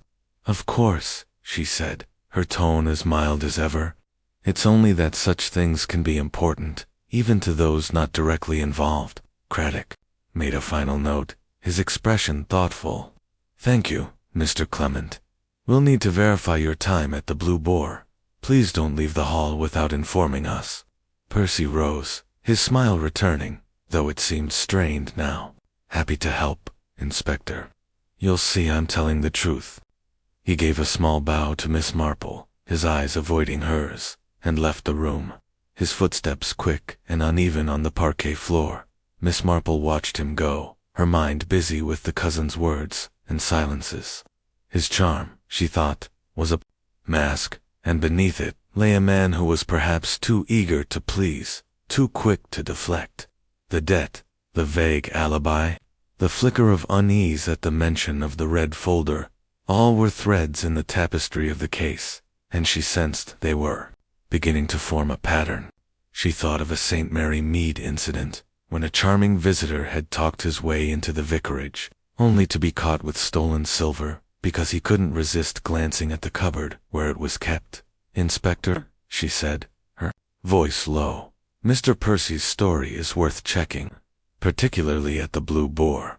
A man like him, I think, might slip away from a pub unnoticed, especially if he knows the house well." Craddock nodded, his respect for her instincts evident. "I'll have my men speak with Jenkins and the others. And that red folder, it's cropping up too often to be coincidence. We need to find it." Miss Marple's eyes twinkled though. Her expression remained serene. "Indeed, Inspector, a man with debts and a charming smile can be as dangerous as one with a temper. But we must also consider how he might have entered the bathroom, and whether he knew of the lavender oil." She rose, smoothing her skirt. "Shall we speak with the maid now? She may have seen more of Mr. Percy's comings and goings than he realizes." And with that, she followed Craddock out of the morning room, her mind already turning to the maid, the red folder, and the cousin whose shadow seemed to linger over the mystery of the drowned solicitor. Chapter 8. A clue in the details. The afternoon had deepened into a gray hush at Limston Hall. The sky outside the tall windows, heavy with clouds that promised rain. Miss Jane Marple stood once more in the bathroom where Arthur Clement had met his end, her small figure dwarfed by the room's austere elegance. The claw-footed tub gleamed under the dim light, its emptiness a stark reminder of the morning's grim discovery. Inspector Craddock stood beside her, his notebook tucked under his arm, his expression one of quiet frustration as he surveyed the scene. The air held a faint dampness, and the elusive scent of lavender lingered, a ghostly trace that seemed to mock their search for answers.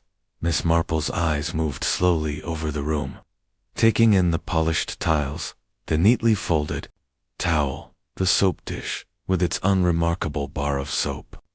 The orderliness of it all struck her anew, as if the room had been arranged to conceal rather than reveal. She thought of a St. Mary Mead incident, when a housekeeper's overly tidy kitchen had betrayed her attempt to cover a theft, the very neatness drawing attention to what was missing.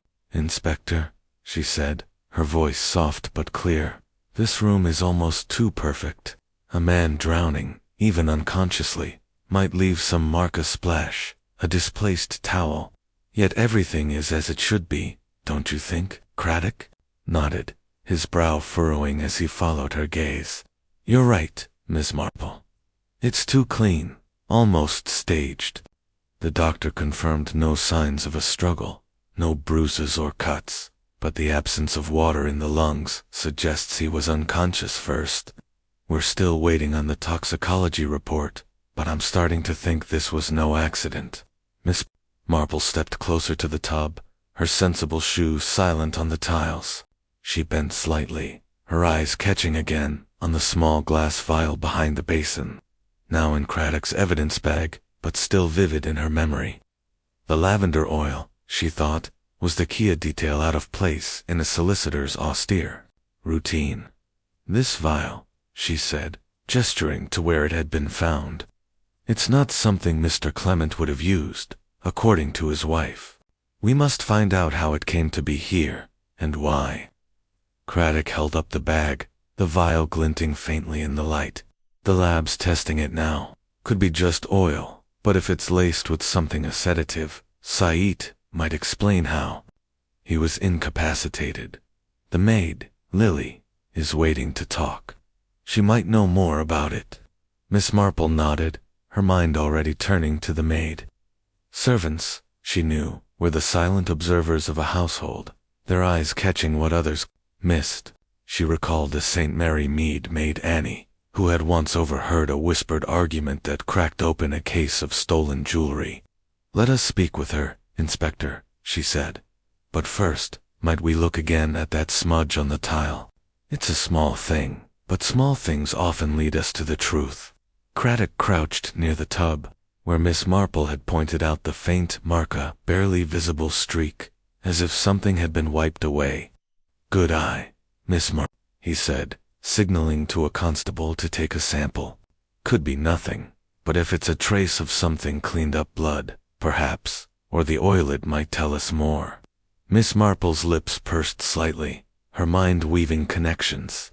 The smudge, the lavender oil, the pristine state of the room all suggested a killer who was careful, perhaps too careful.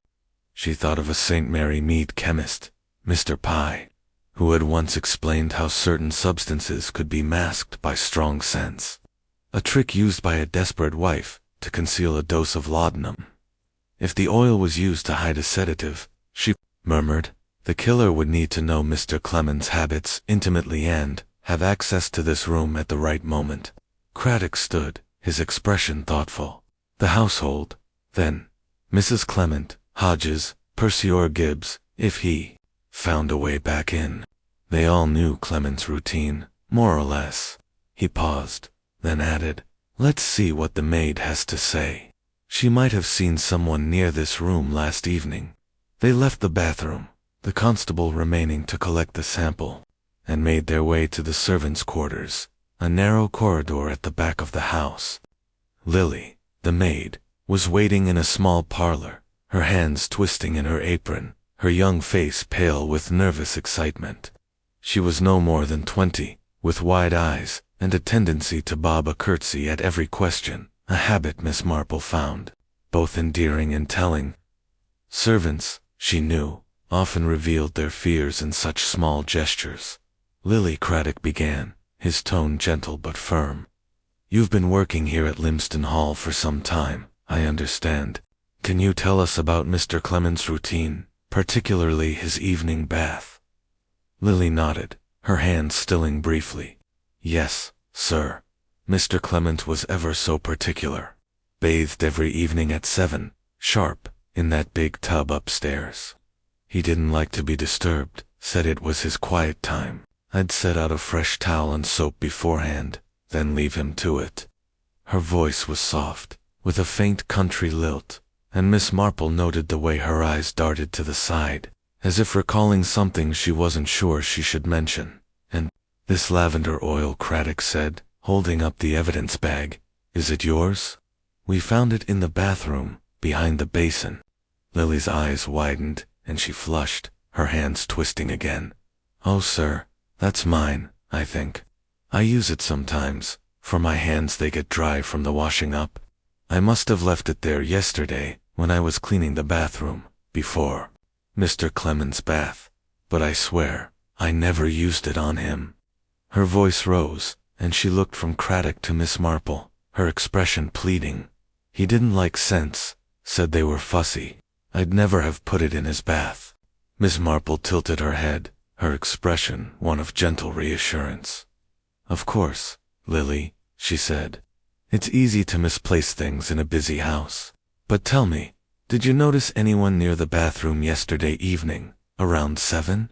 Someone who might have been there when Mr. Clement was bathing?" Lily hesitated, her flush deepening. I don't like to say miss, for fear of getting someone in trouble. But I did see Mrs. Clement in the corridor, near the bathroom, just before 7.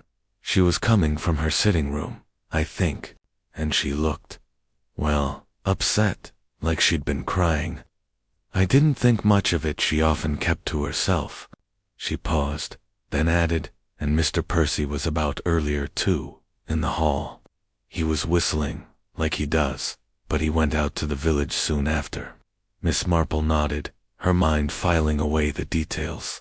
Mrs. Clement, near the bathroom, Percy, in the hall, both close to the scene, both with reasons to resent the solicitor. She thought of a St. Mary Mead gardener, who had once seen a visitor linger near a locked shed, a small observation that led to a burglary's unraveling.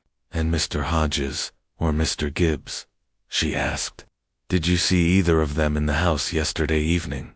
Lily shook her head. "Not Mr. Hodges. Missy left for the village before 6, like he said. And Mr. Gibbs was here in the afternoon, talking loud with Mr. Clement in the study, but he left after. I didn't see him come back." Her voice was earnest, but Miss Marple noted the slight hesitation, as if she were sifting her memories for certainty. Craddock made a note, his expression thoughtful. "Thank you, Lily. If you remember anything else, anyone near the bathroom, or anything out of place, let us know at once." Lily bobbed a curtsy, her hand still twisting in her apron, and hurried from the room, her footsteps quick and light. Miss Marple watched her go, her mind busy with the maid's words. The lavender oil, she thought, was no accident. Someone had used it, perhaps to mask a sedative, and Lily's nervousness suggested she knew more than she realized. The sightings of Mrs. Clement and Percy near the bathroom were threads in the pattern, and Miss Marple sensed they were drawing closer to the truth. "Inspector," she said, her voice low, "Lily's story confirms the oil is hers, but not its use. Someone took advantage of its presence, I think, knowing it would blend with the bathroom's scents. We must find out who had the opportunity and the knowledge to use it." Craddock nodded, his respect for her instincts clear. "I'll have the lab rush the analysis of the vial. If there's a sedative, it changes everything. And I'll check the corridor's layouts, see how easy it was for someone to slip into the bathroom unnoticed." Miss Marple's eyes twinkled, though her expression remained serene. "People are so careless with their secrets, Inspector. They leave them lying about, like that vial, waiting for someone to notice." She rose, smoothing her skirt. "Shall we look at the study now? That red folder, I think, may tell us what Mr. Clement was protecting and why someone wanted him silenced." And with that, She followed Craddock out of the parlor, her mind already turning to the study, the lavender oil, and the small clues that were beginning to unravel the mystery of the drowned solicitor. Chapter 9. The lawsuit revealed the study at Lymston Hall was a fortress of order, its dark oak desk and towering bookshelves exuding the quiet authority of Arthur Clement's profession. The late afternoon light filtered through a single window, casting a muted glow on the leather-bound ledgers and neatly stacked files that lined the walls. Miss Jane Marple stood near the desk, her small figure almost lost in the room's severity, her eyes scanning the meticulous arrangement with the keenness of a hawk. Inspector Craddock, beside her, was directing a constable to search the drawers, his expression one of determined focus. The air held a faint scent of ink and old paper, tinged with the weight of secrets kept within these walls. The red folder with the black ribbon, mentioned by both Hodges and Gibbs, was their target, and Miss Marple sensed it held the key to the solicitor's death. Careful with those papers, Craddock instructed the constable, who was methodically checking the desk's locked drawers. Clement was particular, by all accounts. If that folder's here, it'll be secured. He glanced at Miss Marple, his brow furrowed. Hodges said Clement kept the key on him, likely in his pocket, when he was found.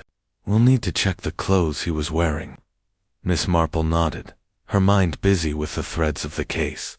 A locked file, she thought, was like a locked heart, guarded because it held something precious or dangerous. She recalled a St. Mary Mead incident, when a grocer's locked ledger had revealed a web of debts that led to a desperate act of arson.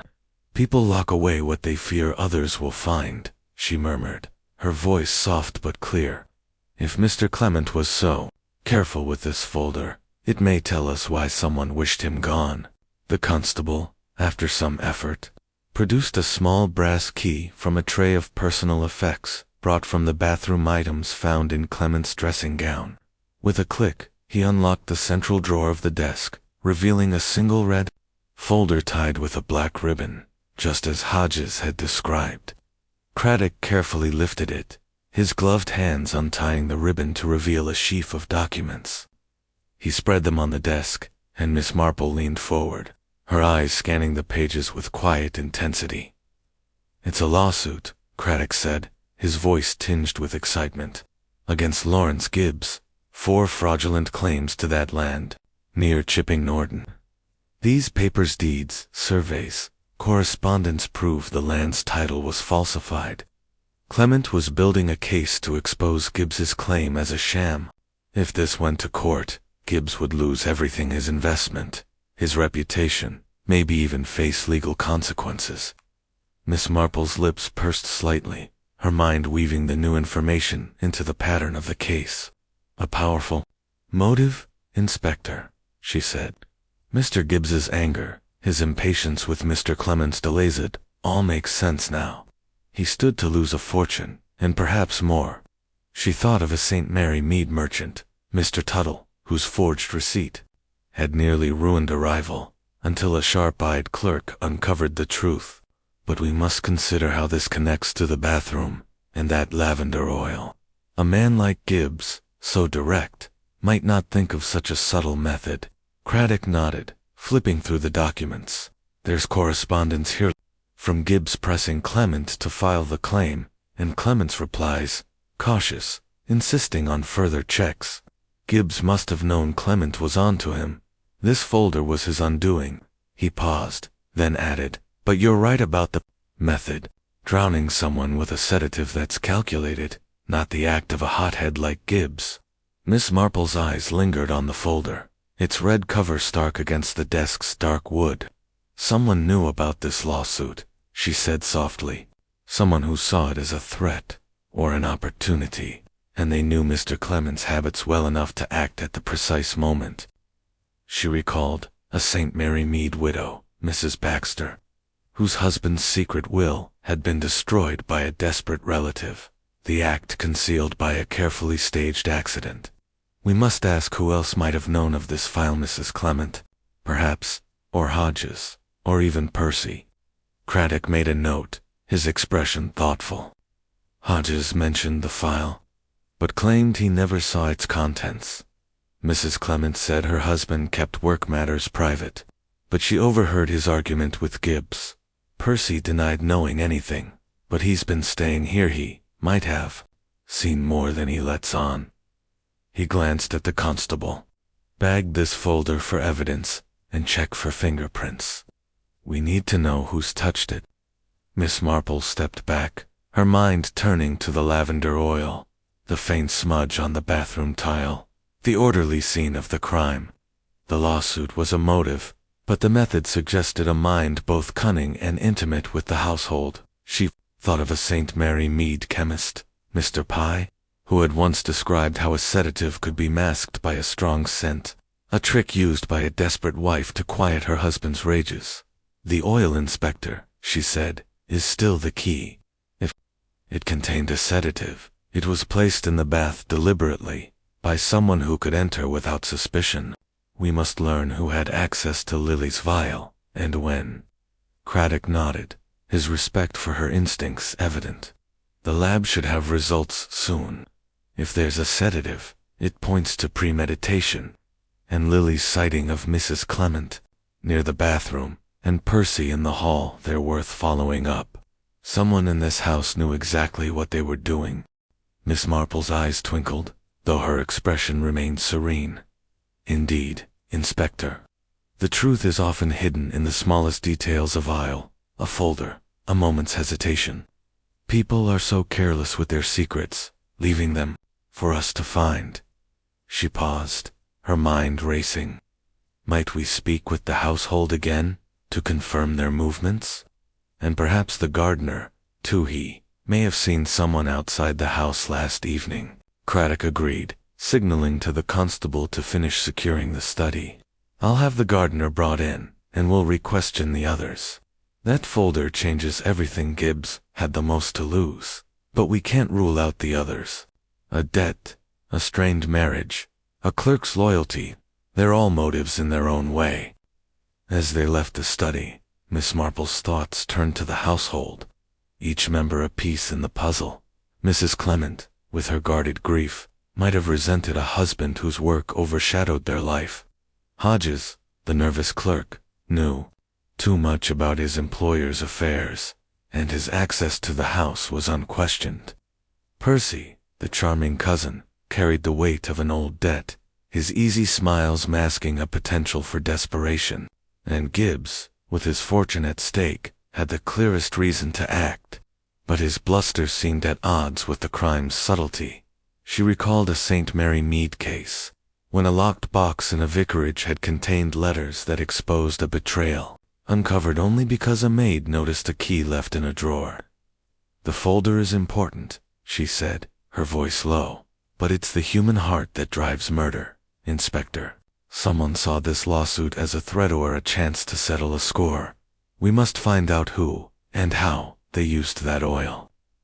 Craddock nodded, leading the way back to the drawing room. We'll start with the gardener, then bring the others in.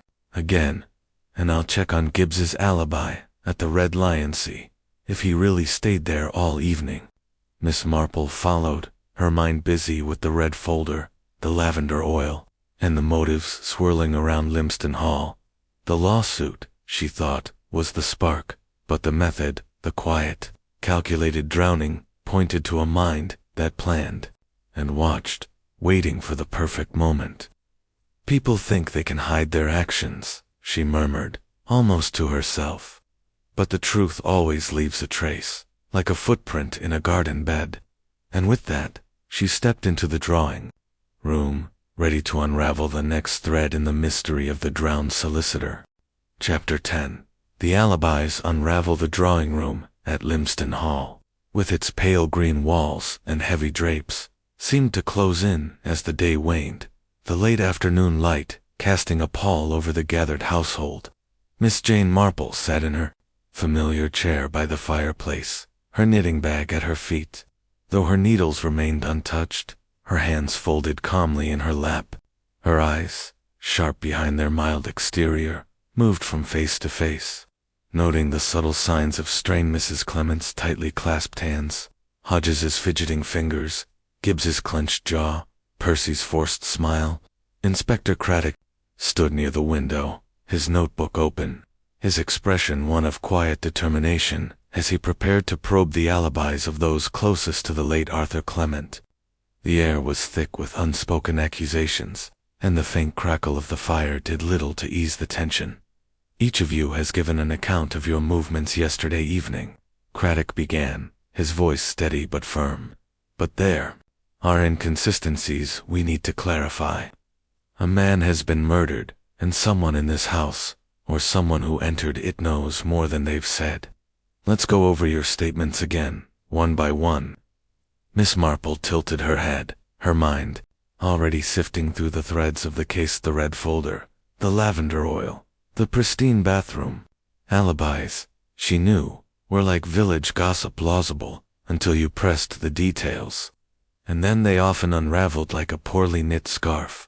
She recalled a St. Mary Mead case, when a farmer's alibi for a stolen sheep had collapsed because he couldn't account for a missing half-hour. People are so careless with their stories, she thought, her eyes resting briefly on each suspect. Craddock turned first to Mrs. Evelyn Clement, who sat on the velvet settee, her morning dress absorbing the dim light.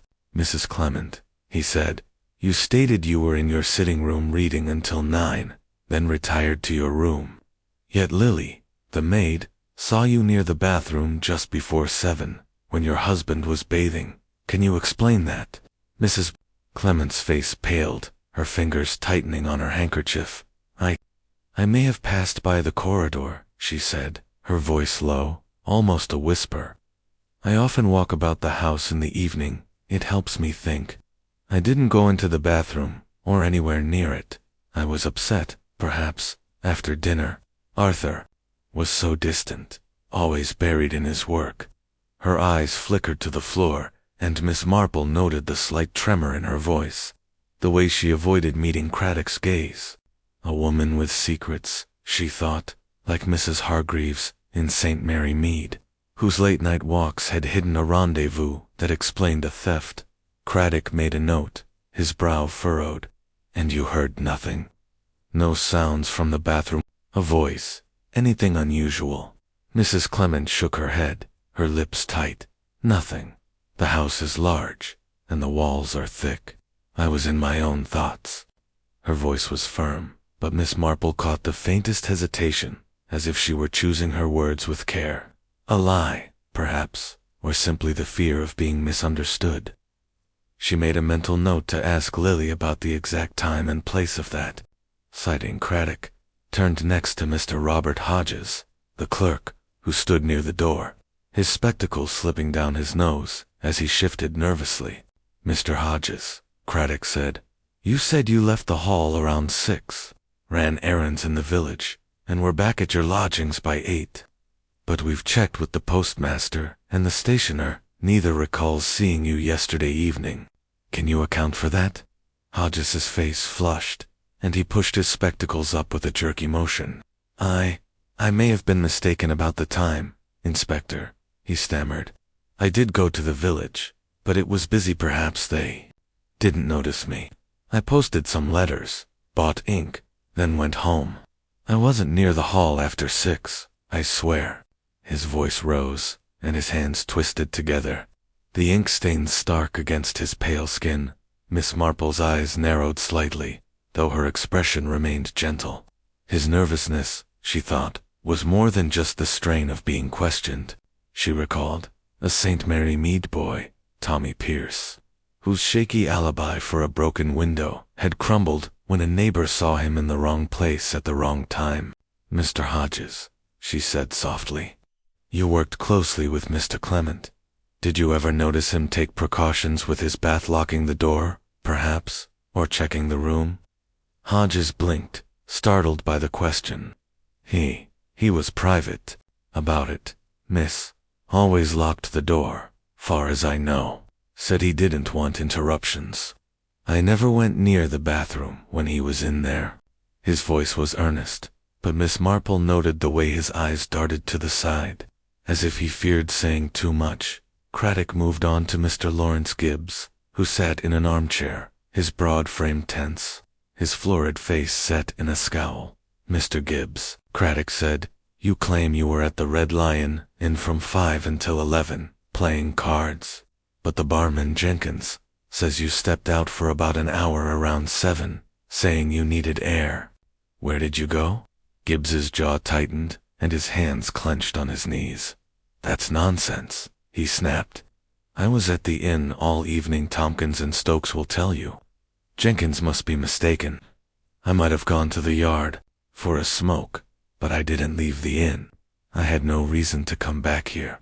His voice was loud, almost belligerent, but Miss Marple caught the flicker of unease in his eyes. The way his fingers dug into his trousers. She leaned forward slightly, her tone as mild as ever. "A smoke can take a man far, Mr. Gibbs," she said. "In my village, a gentleman once claimed he was only stepping out for air, but he was seen near a barn that burned later that night. An hour is plenty of time to walk to Limston Hall and back, is it not?" Gibbs's face reddened, and he leaned forward, his voice sharp. "I didn't come here, I tell you. I was at the inn, and that's the truth. You're barking up the wrong tree, Miss." His bluster, Miss Marple thought, was like that of Mr. Pritchard in St. Mary Mead, whose loud denials had hidden a guilty conscience until a witness placed him at the scene of a theft. Finally, Craddock turned to Mr. Percy Clement, who lounged on a sofa, his smile as bright as ever, but tinged with strain. "Mr. Clement," Craddock said, "you were at the Blue Boar until 10, you say, with Jenkins and others. But the regulars recall you leaving earlier, around 8, saying you had business to attend to. Where were you between 8 and 10? Percy's smile faltered, and he sat up, his hands smoothing his rumpled suit. "Business? No, Inspector, just a figure of speech. I might have stepped out for a walk, fresh air. You know, I was back at the Blue Boar by 9, I'm sure. Jenkins must have mixed up the times." His voice was smooth, but Miss Marple noted the way his eyes flicked to the door, as if he longed to escape. A charming man, she thought, like Mr. Sims in St. Mary Mead, whose alibis always sounded perfect until you checked the clock. "And when you returned to the hall," Miss Marple said, her voice gentle, "did you see anyone near the bathroom, or hear anything unusual?" Percy shook his head, his smile returning. "Not a thing, miss. The house was quiet as a church. I went straight to my room, slept through till morning." His tone was confident, but Miss Marple caught the slight tightening of his mouth, the way his fingers tapped a restless rhythm on the sofa. Craddock closed his notebook, his expression grim. "Your stories don't quite add up," he said. "Mrs. Clement was seen near the bathroom. Hodges's errands are unconfirmed. Gibbs left the inn, and Percy's timeline is shaky. Someone isn't telling the truth, and we'll find out who." He paused, then added, "The lab results on the lavender oil should be in soon. If it's laced with a sedative, we'll know this was no accident." Miss Marple's eyes twinkled, though her expression remained serene. The alibis, she thought, were like a village dance, everyone stepping to their own tune, hoping no one noticed the missteps. She recalled a St. Mary Mead case, when a maid's vague account of her evening had unraveled, because she couldn't recall the color of a passerby's coat. "People lie so badly, Inspector," she said softly. "They think a simple story will do, but it's the gaps that betray them." Craddock nodded, his respect for her instincts clear. "We'll check every alibi, talk to the villagers, the barman, the gardener, and that red folder gives us lawsuit, gives us a motive. But we need to know who had access to the bathroom and that oil." Miss Marple rose, smoothing her skirt. "Indeed, Inspector. The truth is like a hidden stitch. It's there, if you know where to look. Shall we speak with the gardener now? He may have seen someone outside, or noticed something the others missed." And with that, she followed Craddock out of the drawing room, her mind busy with the crumbling alibis, the red folder, and the lavender oil that pointed to a killer within the walls of Limston Hall. Chapter 11. The Deduction. The drawing room at Limston Hall was steeped in the hush of early evening. the heavy drapes drawn against the gathering dusk, casting the room in a soft glow from the flickering fire and a single lamp.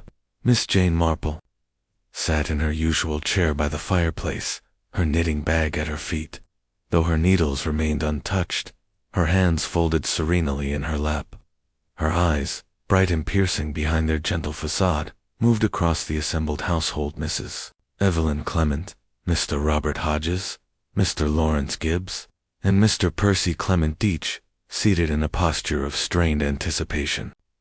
Inspector Craddock stood before them, his notebook closed, his expression one of quiet authority as he prepared to unravel the mystery of Arthur Clement's death. The air was thick with tension, like a village square before a storm, and Miss Marple sensed the moment had come to lay bare the truth. Craddock cleared his throat, his voice steady but carrying the weight of revelation. "We've gathered you here because the evidence is clear. Mr. Arthur Clement was murdered, drowned, in his bath, by someone who knew his habits and acted with cold precision.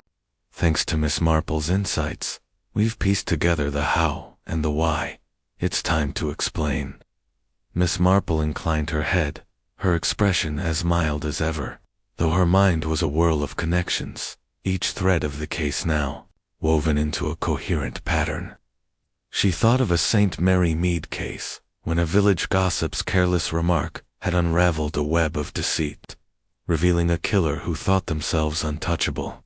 People, she murmured to herself, are so careless with their secrets, leaving them like breadcrumbs for those who look. Craddock turned to the group, his gaze sweeping over their faces. Mr. Clement was found in his bath, no signs of struggle, no water in his lungs. The lab confirmed the lavender oil in the bathroom contained a sedative chloral hydrate, enough to render him unconscious when mixed with his bathwater. Someone slipped it into the tub, knowing he'd breathe the fumes and sink under without a fight. This was no accident, but a planned act by someone with access to the house and knowledge of that oil. Mrs. Clement's hands tightened in her lap, her pale face growing paler. Hodges pushed his spectacles up, his fingers trembling. Gibbs' scowl deepened, his fists clenching on his knees. Percy's smile faltered, his eyes darting to the door. Miss Marple watched them all, noting the small betrayals of guilt and fear, like villagers caught in a lie over a stolen pie. Craddock continued, his voice unwavering. The red folder in Mr. Clement's study revealed a lawsuit against Mr. Gibbs, proving his land claim was fraudulent. If filed, it would have ruined him his fortune, his reputation, everything. Mr. Gibbs, you argued with Clement the day before his death, pressing him to file papers he knew were false. You had the strongest motive to silence him. Gibbs surged to his feet, his face red with fury. "That's a lie," he bellowed. "I didn't touch him. I was at the Red Lion, playing cards. Jenkins and the others will tell you." His voice was loud, but Miss Marple caught the tremor beneath it, the desperation of a man cornered. She thought of Mr. Pritchard in St. Mary Mead, whose bluster had crumbled when a witness placed him at a crime scene. Miss Marple raised a hand, her voice soft but commanding attention. "Please, Mr. Gibbs, sit down. The truth, you see, is in the details." She turned to Craddock, her eyes twinkling. "Inspector, might you share what we learned about Mr. Gibbs's movements?"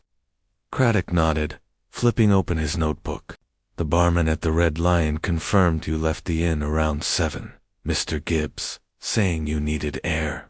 You were gone nearly an hour, enough time to walk to Limston Hall, enter through the side door, which was often left unlocked, and slip into the bathroom. Lily, the maid, left her lavender oil in there while cleaning. You saw it during your visit that afternoon, when you argued with Clement in his study. You knew his habits, as everyone did, and you used the oil to mask the sedative you brought, ensuring he'd drowned quietly." Gibbs's face drained of color, his hands shaking. "You've no proof," he stammered. "I didn't, I wouldn't," but his voice broke, and he sank back into his chair, his bluster collapsing like a house of cards. Miss Marple leaned forward, her tone gentle but unrelenting. You were desperate, Mr. Gibbs. That lawsuit threatened everything you'd built. I've seen it before. In my village, a man named Tuttle, who risked ruin over a forged receipt, acted rashly to protect himself. He returned that evening, waited until Mr. Clement was in his bath, and poured the sedative into the water, disguised by the lavender oil you'd seen earlier. You held him under, just long enough, then left the room as tidy as you found it, thinking no one would suspect. Mrs. Clement gasped, her hand flying to her mouth. Hodges stared, his spectacles slipping unnoticed. Percy's smile vanished, his eyes wide with shock. Miss Marple continued, her voice calm but piercing. The smudge on the tile, Mr. Gibbs, was a trace of the sedative, wiped away, but not quite gone. The lab found it, and your fingerprints were on the vial you touched it when you poured it, forgetting to wipe it clean. People, you see, always miss something. Craddock stepped forward, his voice firm. We also found a vial of chloral hydrate in your room at the Red Lion, hidden in your luggage. You thought you'd covered your tracks, but you didn't account for the oil's residue or the timing of your absence from the inn. Gibbs's shoulders slumped, his face ashen. I didn't mean to kill him, he muttered, his voice barely audible. I just wanted the papers gone, to scare him into dropping the case. I put the stuff in the water, thought he'd just sleep, but he sank. His words trailed off, and he buried his face in his hands, the confession spilling out like water from a broken dam. Craddock signaled to a constable, who stepped forward with handcuffs. Lawrence Gibbs, you're under arrest for the murder of Arthur Clement. The constable led Gibbs from the room, his heavy footsteps echoing in. The silence thought Mrs. Clement's eyes were wet, but she sat rigid, her grief tempered by shock. Hodges exhaled, his nervous fidgeting stilled for the first time. Percy's smile returned, though it was strained, as if he were relieved to be overlooked. Miss Marple watched them, her mind satisfied but alert, knowing that human nature was never quite as tidy as a solved case. Inspector, she said softly, Mr. Gibbs acted alone, but the others had their secrets. Mrs. Clement's resentment, Hodges's curiosity, Percy's debts, they all played their part in the shadows of this tragedy. She thought of a St. Mary Mead widow, whose hidden anger had fueled a village scandal, though it stopped short of murder. Human hearts, you see, are the real puzzle. Craddock nodded, his respect for her unshaken. You saw it all, Miss Marple, the oil, the folder, the motive. Without you, we might have missed it. Miss Marple's eyes twinkled, though her expression remained serene. It's only a matter of noticing, Inspector. People leave their truths in the smallest things, a vial, a smudge, a moment's absence. They can't help it. She rose, smoothing her skirt. Now, I think a cup of tea would do us all good, shall we? And with that, she stepped toward the door, her mind already turning from the darkness of Limston Hall to the quiet of St. Mary Mead, where the next puzzle, she knew, was never far away. Chapter 12.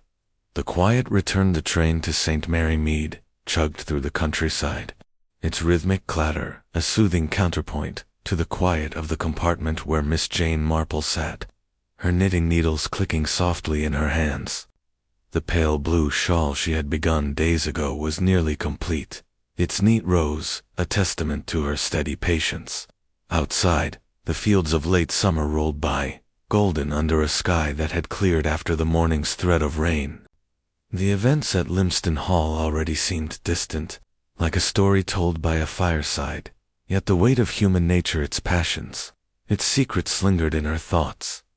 Back at her cottage, Miss Marple settled into her garden, the roses still blooming defiantly against the encroaching autumn. Her friend, Mrs. Dolly Bantry, arrived for tea, her cheerful bustle filling the small parlor as she set out cups and a plate of scones. "Jane, you must tell me everything," Dolly insisted, her eyes bright with curiosity. "The village is buzzing about that solicitor's death at Limston Hall. They say you solved it single-handedly." Miss Marple smiled, her needles pausing as she poured the tea. Hardly single-handedly, Dolly, she said, her voice as gentle as ever. Inspector Craddock did the real work, checking alibis, testing evidence. I only noticed a few things, as one does in a village. She thought of the lavender oil, the red folder, the smudge on the tiles, small details that had unraveled a killer's plan. Human nature, you see, is so predictable. A man like Mr. Gibbs, driven by greed, will always betray himself in the end. Dolly leaned forward, her scone forgotten. But how did you know it was him, Jane? The papers are saying it was a sedative in the bathwater. Such a clever trick. And to think it happened in that grand house, with all those people about. Miss Marple's eyes twinkled, though her expression remained serene. It's always the little things, Dolly. Mr. Gibbs was desperate to protect his fortune, and he saw his chance in the lavender oil left by the maid. He knew Mr. Clement's habits, everyone in the house didn't. He used that knowledge to slip in, pour the sedative, and ensure the solicitor would never file that damning lawsuit. She paused, sipping her tea. I've seen it before. In St. Mary Mead, a grocer, Mr. Tuttle, once tried to cover a fraud with a fire, but he left a trail of singed receipt, much like Gibbs's fingerprints on that vial. Dolly shook her head, marveling. You make it sound so simple, Jane. But what about the others? The wife, the clerk, that charming cousin, didn't they have reasons too? Miss Marple nodded, her needles resuming their rhythm. Oh, yes. Mrs. Clement carried a quiet resentment. A marriage grown cold under the weight of her husband's work. Mr. Hodges, the clerk, knew too much, and perhaps envied his employer's position. And Mr. Percy, with his debts and easy smiles, might have turned desperate if pressed. But none of them had the precise motive or the nerve to act as Gibbs did. She thought of a St. Mary Mead widow, Mrs. Baxter, whose anger had simmered but never boiled over into violence. They were threads in the pattern, Dolly, but Gibbs was the knot that tied it all together. Dolly sighed, spreading jam on her scone. It's uncanny, Jane, how you see through people. I'd have thought the cousin did it. Those charming types always seem guilty to me. Miss Marple chuckled softly, her eyes distant. Charm can hide much, but it's the actions that tell the truth. Percy's debts were a shadow, but Gibbs's fear of ruin was a fire. And the lavender oil such a small thing, but it pointed the way, like a misplaced letter in a village postbox. She recalled a St. Mary Mead incident, when a maid's forgotten note had exposed a secret affair, solving a mystery no one else had suspected. The tea grew cool, and the garden outside darkened as evening settled over St. Mary Mead. Dolly leaned back, her curiosity satisfied but her admiration undimmed. You're a marvel, Jane. The village will talk about this for years. The drowned solicitor, solved by our own Miss Marple. Miss Marple smiled, setting her knitting aside. It's only a matter of noticing, Dolly. People leave their truths scattered about, in a glance, a pause, a vial of oil. You just have to pick them up. She rose, smoothing her skirt, and glanced at the roses outside. Now, shall we see to the garden? Those blooms won't tend themselves. And with that, she stepped into the familiar peace of her cottage. The case of the drowned solicitor fading into the rhythm of village life, where the next puzzle, she knew, was never far away.